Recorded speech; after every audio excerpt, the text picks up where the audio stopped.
एक बार श्री कृष्ण बीमार पड़ गए। कोई दवा या जड़ी बूटी उन पर असर नहीं कर पा रही थी। तभी श्री कृष्ण ने स्वयं ही गोपियों से एक ऐसा उपाय करने को कहा जिसे सुन गोपियां दुविधा में पड़ गईं। दरअसल श्री कृष्ण ने गोपियों से उन्हें चरणामृत पिलाने को कहा।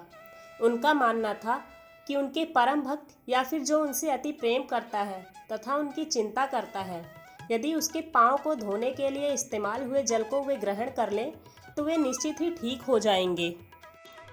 लेकिन दूसरी ओर गोपियां और भी चिंता में पड़ गईं। श्री कृष्ण उन सभी गोपियों के लिए बेहद महत्वपूर्ण थे। वे सभी उनकी परम भक्त थी, लेकिन उन्हें इस उपाय के निष्फल होने की चिंता सता रही थी। उनके मन में बार बार यह आ रहा था कि यदि उनमें से किसी एक गोपी ने अपने पांव के इस्तेमाल से चरणामृत बना लिया और कृष्ण जी को पीने के लिए दिया तो वह परम भक्त का कार्य तो कर देगी, परंतु किन्हीं कारणों से कान्हा ठीक ना हुए तो उसे नर्क भोगना पड़ेगा। अब सभी गोपियां व्याकुल होकर श्री कृष्ण की ओर ताक रही थी और किसी अन्य उपाय के बारे में सोच ही रही थी कि वहां कृष्ण की प्रिय राधा आ गई। अपने कृष्ण को इस हालत में देख के राधा के तो जैसे प्राण ही निकल गए हों।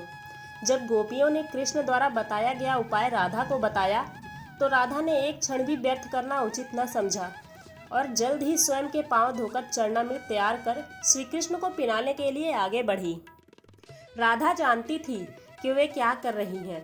जो बात अन्य गोपियों के लिए भय का कारण थी, ठीक वही भय राधा को भी मन में था। लेकिन कृष्ण को वापस स्वस्थ करने के लिए वह नर्क में चले जाने को भी तैयार थी।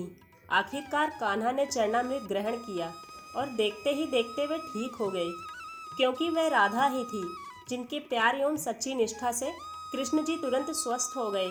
अपने कृष्ण को निरोग देखने के लिए राधा जी ने एक बार भी स्वयं के भविष्य की चिंता ना की और वही किया जो उनका धर्म था।